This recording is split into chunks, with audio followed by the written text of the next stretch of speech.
All right, so we learned in the last section, the last two sections about exponentials. And what makes a function an exponential function? It's because your variable is located up in the exponent.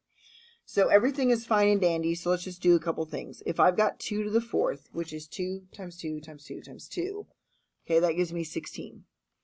If I do 2 to the 3rd, which is 2 times 2 times 2, that is 8. If I do 2 squared, that is 4. If I do 2 to the 1st, that is 2.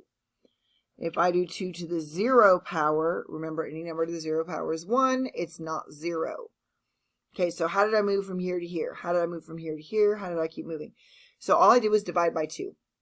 Okay, so 16 divided by 2 is 8. Divided by 2 is 4. Divided by 2 is 2. Divided by 2 is 1. Well, if I continue that, then what I have is 2 to the negative 1 equals 1 divided by 2. Okay, so do it again. And that gives me 1 divided by 4. So you can see it's just the flip of what's going on here, or the reciprocal, okay? So I've got a 2 over 1 here. Well, it's going to be a 1 over a 2 here. I got a 4 over 1, 1 over 4, 8 over 1, 1 over 8. Okay, so what does that mean? Because I'm not always going to write this thing out to follow the pattern. First of all, remember that any number to the 0 power is 1. Okay, any number to the 1st power is just the base. Okay, it just repeats itself. So if this is a 14 to the 1st, it's 14. Okay, so there's a 1 sitting there. Remember, a negative exponent will tell you to flip its location in the fraction. So for instance, if I put 2 to the negative 1, remember I can write anything over 1. Well, that negative is telling me to do something. And it's saying, please put me in the opposite location in the fraction from where I am right now. So this negative says, well, I'm in the numerator. I actually belong in the denominator. And now that I did what that negative said to do, it goes away. But remember, I'm also too lazy to write a 1st power. So 2 to the 1st power is 2. Okay, so do it again. What happens if I have 2 to the negative 2? I can write anything over 1. This negative is going to tell me to put this thing in the opposite location of the fraction. So this negative says I am currently in the numerator. I actually belong in the denominator. Okay? And now you've done what that negative said to do, so it disappears. And then what is 1 over 2 squared? It is 1 over 4. So now we know what negative exponents will tell us to do. So everything is fine and wonderful as long as we're in exponential land. We're not always going to stay in exponential land. So, for example, what if I wanted to raise 2 to some power and I wanted to get an answer of 6.124? Okay, so I know it's going to be in here. How do I know it's in there? Because 6.124 is between 4 and 8. So that means my exponent must be between 2 and 3. So it's going to be a fractional exponent or a decimal exponent. Okay, so that is what logarithms are for. So a logarithm, okay, is a way to figure out what this missing exponent is. Okay, it is a way to figure out what this missing exponent is. So you should have a calculator. You should have a scientific calculator, which has a log button on it.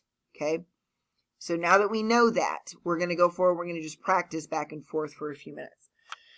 Now, come back up here for just a second. Did you notice that regardless of what my exponent was, my answer stayed positive? Okay, my answer stayed positive. So that's going to be important in a minute because we're going to practice going back and forth for a second. But you need to realize a negative exponent does not change the sign over here. It changes the location in the fraction. Okay, it's a different way to write division is what it is. All right, so please note, your base is positive, your answer is positive. Okay, so in logarithms, we only deal with positive bases. We only deal with positive bases. So what's your base up here? My base up here is a 2, because remember your base is whatever your exponent is attached to. So what I'm going to do, because I'm lazy, is, first of all, I'm going to write this as log, okay, L-O-G. Now I'm going to write what base it's in, and excuse me, I'm going to write that as it's a subscript. So it's a tiny number. It's not up high like an exponent. It's dropped below, but it's a tiny number. So when you read this, it'll look something like this. It'll be a small number here. So you drop down to put that number in. Well, what's your base up here? Your base up here is a 2, so your base in log world is also a 2. Okay? The answer goes in the argument. So the argument is going to be the stuff in parentheses. So the argument is the stuff inside the parentheses. Parentheses. Okay. So in this case, I've got parentheses right here.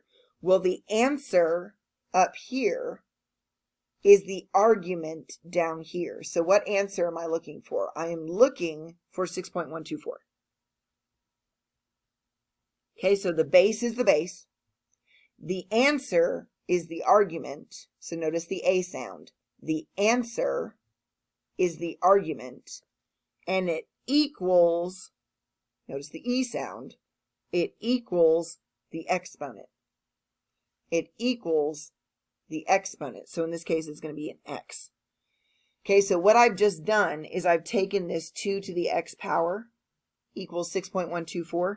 So 2 to some magical power is 6.124. And what I've done is I've taken something that I'm really going to have a very difficult time figuring out mathematically. And I've written it in a different format where I can actually figure it out rapidly. Okay? So instead of writing this in exponential world, you're going to write this as a logarithm. Okay, so again, I have a logarithm whose base is 2. The answer is the argument, and it equals the exponent. So now over here, X was untouchable because it's trapped up in the exponent. I can't reach it. Well, now all of a sudden it's reachable. Okay, so I'm not going to tell you what this is yet. We're just going to practice. So come back up here. If I have log base 2 of 16, okay, so the base is the base. The answer is the argument. Okay, the answer in exponential world is the argument in logarithm world. And then that's going to equal your exponent. So that equals 4. Okay, that equals 4. Okay, so now do you see that the answer to a logarithm is the exponent that makes this thing work? Okay, the answer to a logarithm is the exponent that makes this thing work. So now let's do this. I can have log base 2 of 1/2. Okay, so the base is the base. The answer is the argument. So the answer of 1/2 now becomes the argument in log world. And it equals the exponent that makes it work. So that's going to equal -1. Okay, so now let's work backwards. Let's pretend for a second that I'm in log world and I want to convert back into exponential world. So far what we've done is we've started with exponentials and we've moved into logarithms. Well, now we're going to go backwards. As long as your log is on the left, okay, all you have to do is go in a little backwards circle. So I'll have 2 raised to the 4th power equals 16. So it kind of makes a backwards swirl. Okay, it's a backwards circle. So 2 to the 4th. So 2 to the 4th power is 16. So that's 16. So this one is going to be 2 to the -1 power is 1/2. Okay, so I can convert back and forth rapidly. It just depends on what I need. If I actually have this portion done, well then why would I go to log world? Because all I have to do is do 2 times 2 times 2 times 2. And that gives me 16. But if I don't know what the exponent is, that's going to be the benefit of going into log world. All right, so a couple other things. This is not the log times 2 times 16. Okay, so this is an operator. This is telling you to do something. Just like the negative up here was telling you to do something. Okay, just like me raising a number to a power is telling you to do something. This logarithm is telling you to do something. And what it's saying is, tell me what I raise the base of 2 to get an answer of 16. What power do I use to make 2 into a 16? I use a 4, because 2 to the 4th. Okay. What power do I raise 2 to get an answer of 1/2? Well, I raise it to the -1 power. So a couple more things, because this is your intro. The argument of a logarithm can never be negative.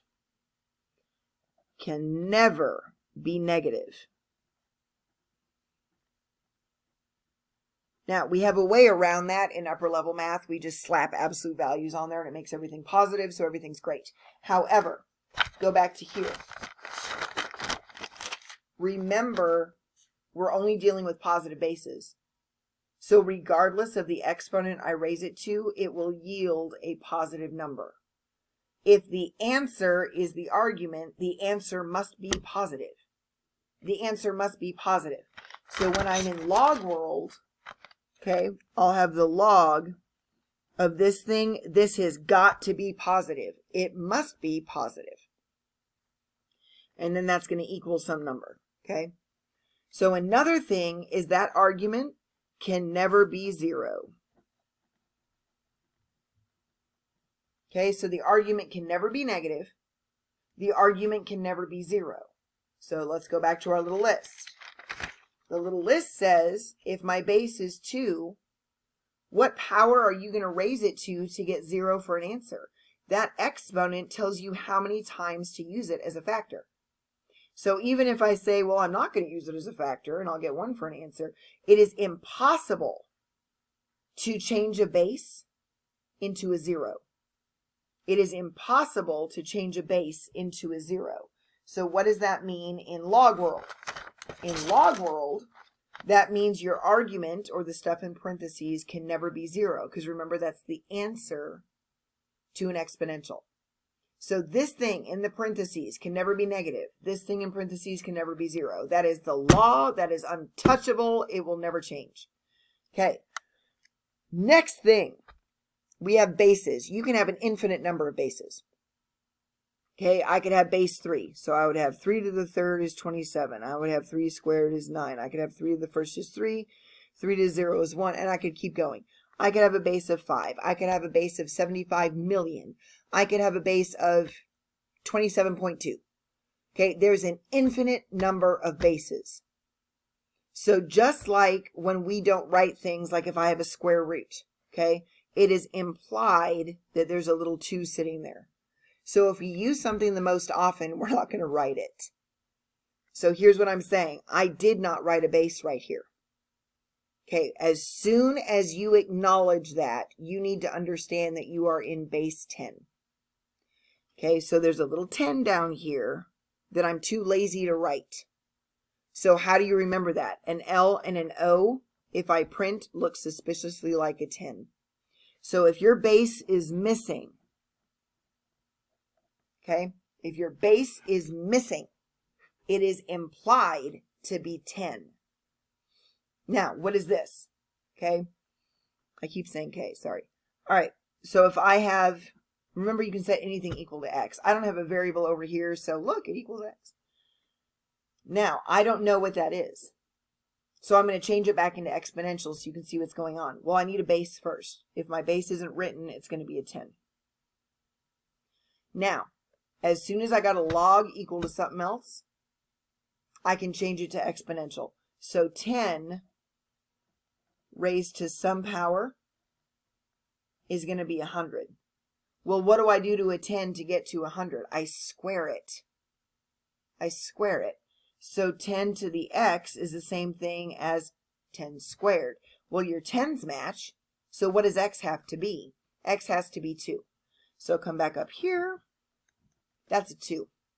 So log 100, or log base 10 of 100, is a really weird way to write a 2. It's a weird way to write a 2. And then I'm going to pick, because we've still got more to do for the intro. So we're going to have 2 intros on this video, or on this section.